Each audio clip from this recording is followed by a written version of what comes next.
Alright, guys.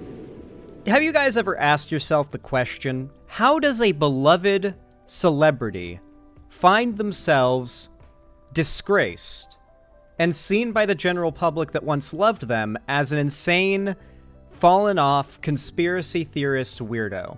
How does that happen? Well, I don't necessarily have a line of steps that are guaranteed 100% true in every case where this does occur, but I can tell you the story of Roseanne Barr. If you guys have been in any way tuned in on politics over the years, then you probably recognize this story and headline from back, God, when was this? Is there a date attached to this article? 2018. Roseanne canceled after star's racist tweets.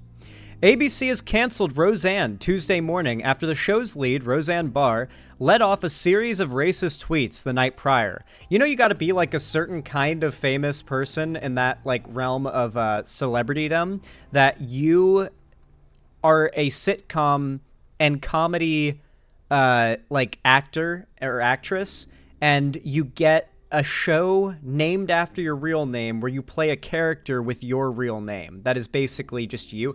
That is the kind of beloved that she was, you know what I mean? On the level of Bill Cosby, honestly. Because the Cosby Show, named after Bill Cosby's sitcom, where he's just so known and beloved, he gets to carry his actor name into the character and the story, you know? It's a bit like that, right? Where, Roseanne was very well liked. She's known, right? In the 1980s and 1990s, Roseanne Barr was leftist. I wasn't aware of that, but what I can tell you is the tweet included a comment referring to former Obama aide Valerie Jarrett as the offspring of the Muslim Brotherhood and Planet of the Apes. I honestly didn't even know what the racist tweet was. I just knew it was so bad it canceled her, and that her excuse for it was that she was on SSRIs and they inhibited her judgment and behavior. That I didn't even know what the tweet was. That is really explicit. That is not the SSRIs made me loopy and I worded the thing badly. That's just explicit, man. Barr apologized to Jarrett on Twitter Tuesday morning and announced that she would be leaving the social media platform. However, shortly after the apology, Roseanne consulting producer Wanda Sykes tweeted she would not be returning to the show, and ABC president Channing Dungey announced in a statement a condemnation of Barr's tweets, as well as news of the network's decision to cancel the show. The show had previously been renewed for another season, and that revival finished its first season as the #1 scripted primetime television show in the 18 to 49 age range. It was a big show. She was a big figure. Here are some of the replies on the story from 2018 for an idea of what the stuff was like back then. Ever heard of freedom of speech? The top-rated show on television shouldn't be canceled because what was done on her own personal time. America needs to get over their sensitive, racist opinions and not cancel a great show because someone's feelings got hurt. Suck it up. Everyone has a right to their own beliefs. Don't punish everyone who enjoys the show because you need social media to validate your worth. If you know you're not an ape, quote-unquote, that's all that should matter. Hashtag get Roseanne back.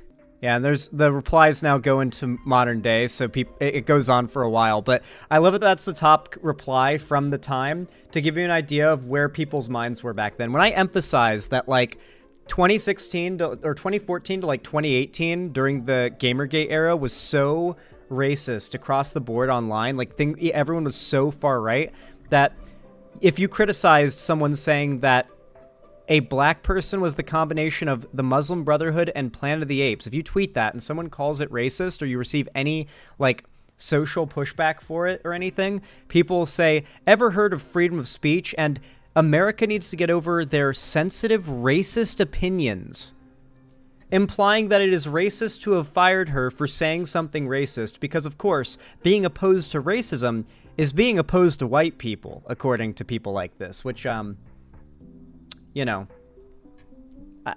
I feel like there's a message there, but, Anyway, that said, so where's Roseanne today? This happened back in 2018. This was a while ago. Where is she now? Well, over the course of the last years, she has proceeded to get crazier and crazier and more far right. And I mean far right. Even if you're right-leaning, you're probably not going to agree with the things she says here. And ironically, considering we were just dunking on Tucker Carlson, it's really funny that that's who she's speaking to and doing an interview with here. She's on, like, a conservative, like, speaking event, by the way. And this is very recent, like a week ago, I think, is when this happened. Pardon the blurriness. I know this looks like a 40-year-old clip with how low res it is, but this is very much recent, and obviously right now she's referencing the Haitian immigrants eating dogs and cats conspiracy that has since been admittedly a lie by Vance and Trump and whatnot. They've admitted it was a lie now, so that we don't really need to, like, engage with that anymore. It's currently being buried and long forgotten and, you know, amnesia'd out of the political mindset and memory, so that we don't want to have anyone remembering how the right keeps on lying blatantly and getting proven wrong. We got to bury that and just make sure everyone forgets that by the time it's time to go to the polls, right? But this is before that, when they were still on that shit. So here is Roseanne adding her piece to the discussion on Haitian immigrants supposedly eating people's pets. Enjoy this absolute insanity. You know they eat babies. That is not bullshit. It's true. So it's not just the dogs and the cats, not just the pets. It's not just the dogs and the cats. They're full-on vampires. And everybody still thinks I'm crazy, but I'm not crazy. They're full-on vampires. They love the taste of human flesh. I assure you, the little gay boys online absolutely love that she is calling the left this, by the way. I know countless people in the LGBT community who would hear this and be like, I mean, if you want to say that, sure. I mean, yeah, based. Yeah. Now, you think I'm a vampire? Sure, yeah, let's go. I know plenty of people who would just have that response. Be like, okay, yeah, no problem with this. And they drink human blood. They do by the... Guys.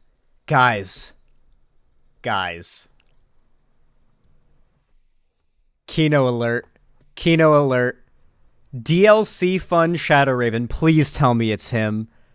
Zan, you are Class A trash. I know what you did. I know. Stooping low to make false allegations now. Also, your hate organization encouraging to steal videos now. You hit a real low. Your hate organization encouraging to steal videos now. Yes, I'm still banned, lol. I'm only here to tell you you are trash. Moment of sanity is trash. Your entire organization the two of you have formed against the anti-woke are trash. Yeah, I'm here. Yes, I'm Shadow Raven Studios. Shadow Raven Studios, I need you to know, I am so disappointed in you for being a lolicon. You were genuine top-tier gold content that I would have farmed for years, okay? We could have been, like, we could have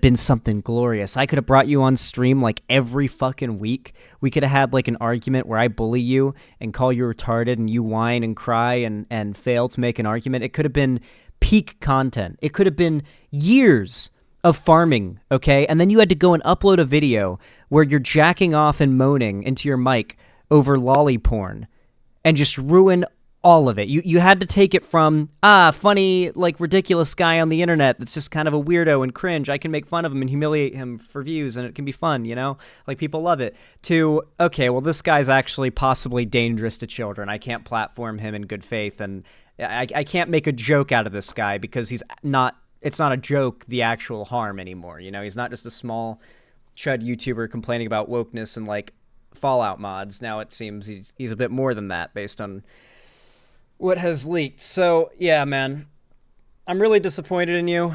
I really wish you could have just, like, not been like that because, goddamn, you really are just something else. An absolutely spectacular creature if it weren't for that one little thing. That one little problem that changes everything. Time we go in to vote for Trump, that he will open up everybody's eyes and they will stop pretending to be asleep.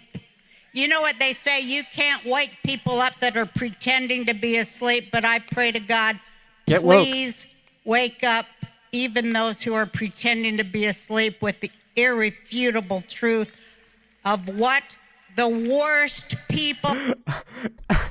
It's so good because we have the leaked, because not even leaked, it's because of court documents that released of Tucker's private text messages. We know Tucker doesn't believe any of this shit. He's a full-on grifter. And of course, he's debunked his current grifter persona as a younger man. He debunked his future self without realizing it. You know that he internally is just like, oh my fucking God right now. Like, he is just internally bewildered and confused and scared and just wondering how he's going to work with this, you know?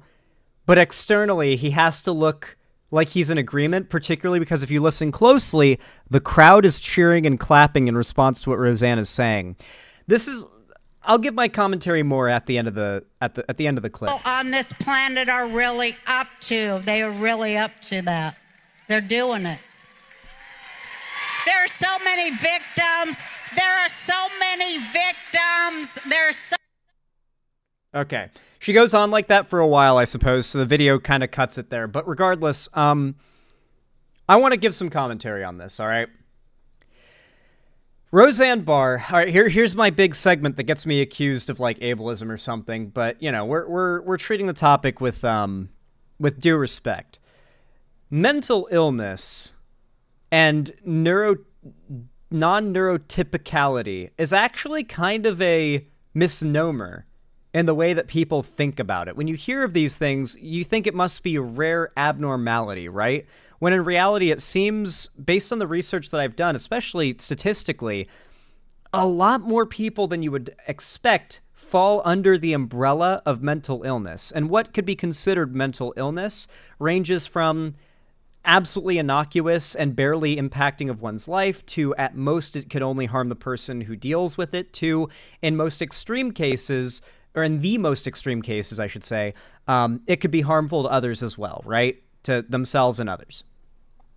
There are a lot of people who are that last tier of extreme, dangerous mental illness who are completely undiagnosed and untreated and no therapy, that's for sure, as well.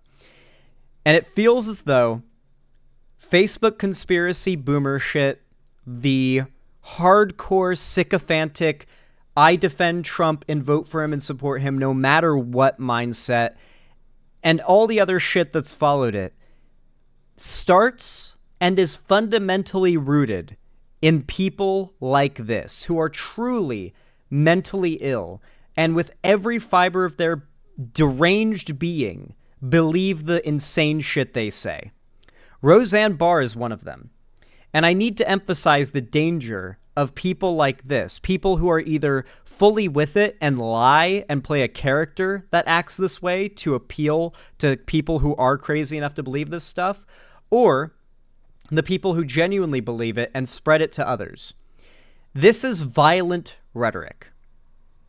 There is no more violent rhetoric that you can spread, besides, I guess, outright calling for violence explicitly and explaining step by step what you want to happen, than to say this broad group of people are literal monsters, fictional monsters that don't exist, that are murdering your children.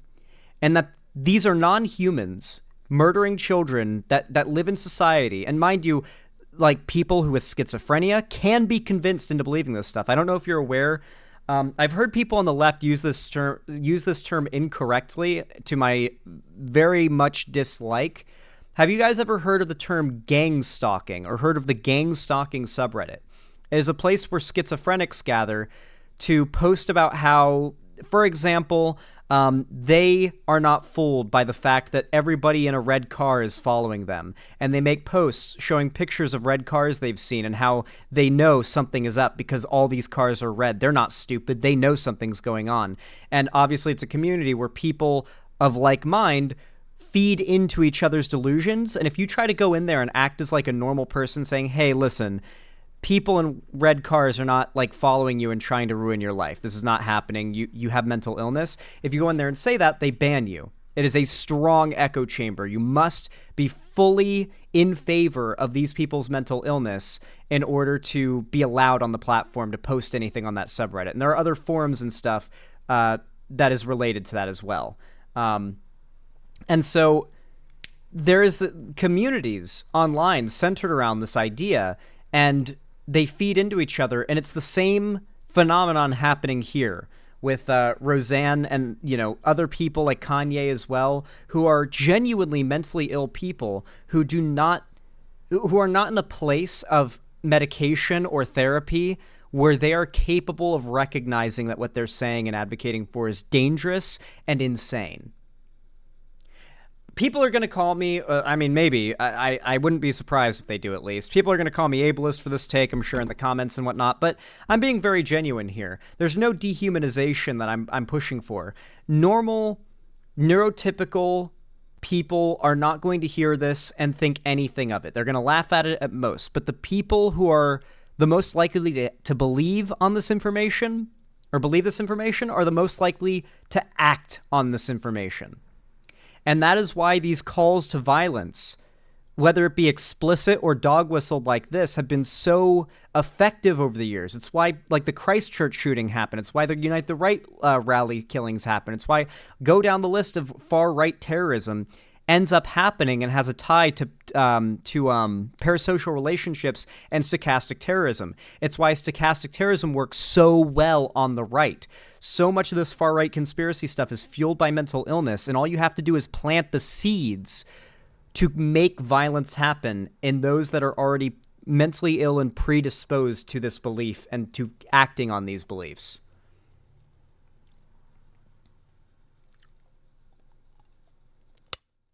Listen, I would not... Another nerd 64 said, I love using chud terms against them. I know we shouldn't call them mentally ill or snowflakes because that perpetuates a cycle of inflammatory language and unproductive conversations.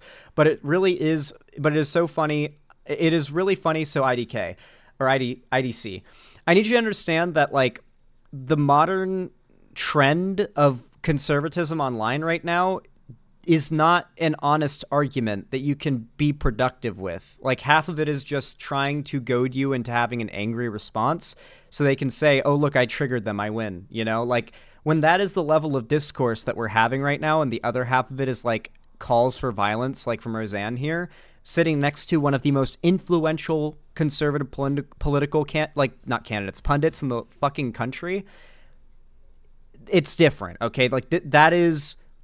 The reason why it's so dangerous is because the people who are most likely to act on it are most likely to believe it, you know?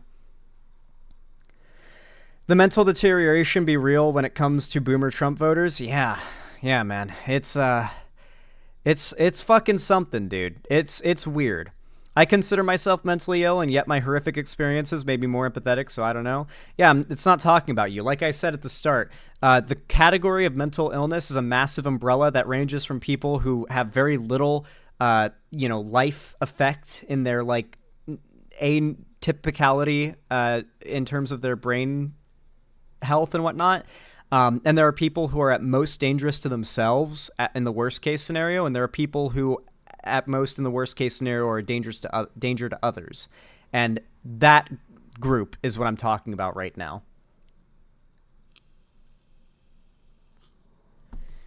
The far-right mental illness is one of never accepting they have any mental issues. Yeah. Of course, you have to remember, a lot of conservatives are fundamentally opposed to therapy as well. There's that, like, famous Keemstar tweet saying therapy is a scam, just drink a beer and you'll be fine, depression isn't real. It's a very common conservative mindset, is that, like, therapy is a scam and there is no such thing as mental health or mental health professionals. It's all just a racket, right? And that's why, more often than not, you'll find... It's a really interesting dichotomy, because on one hand, the online left, or the left in general, is more accepting of people who are not neurotypical, while on the other hand, the right champions behaviors and enforces behaviors that people who don't want to acknowledge and address mental problems they may have that are like an issue, it encourages and enables rather than encourages a healthy way of coping and dealing with your mental state, you know? Like, the left is like, get therapy, go on medication, listen to medical professionals, get help, talk to people, while the right is like, no, this is what's happening and enables it, right? So there's mental illness on both sides, but it takes two very different forms. You know what I mean? Does that make sense? Am I like on the mark here, do you guys feel? Or am I just talking out my ass? Well said. I'd think so. I believe so, Zan. Yeah, that's kind of that's the dichotomy I have noticed over the years in my time in politics. Makes sense to me? Hell yeah. Well, anyway, if you enjoyed this segment and thought I made some good points, or even found it entertaining, please consider leaving a like. Every thumbs up really does go a long way to help the channel and the algorithm, and it really means a lot to me personally as well, so thank you, thank you, thank you. And of course, comment down below for a similar effect, and subscribe and ring the bell icon if you haven't already to turn on all notifications so YouTube actually tells you when I go live or upload a new video. And of course, if you want to see more from me on other platforms, follow my social medias, which are all linked down below in the description, of course. And if you want to join my fan Discord, the main hub of my community, and where after this very stream I'm hosting a watch party, possibly the last one, depending on attendance. We're doing sort of a democratic vote thing, based on like a vote being like coming to the watch party to see if there's really desire for them to continue. But if they do, you definitely want to be a part of the watch party or a part of the Discord because I host events there. I also announce all my new uploads and streams, too, so you don't want to miss that either. So make sure to hop on in, and if you want to support me directly and you've got the money for it and donate it for anything else, consider supporting me directly and keeping the roof above my head and the lights on over here at the Xander Hall studio by donating, subscribing, or gifting a sub on my website, xanderhall.com/live, or support me through YouTube, Twitch, Streamlabs, StreamElements, Patreon, or the Streamlabs link down below to buy merch if you feel like it. But regardless of how you support the channel, thank you for watching. It has been great having you here, and have a good one.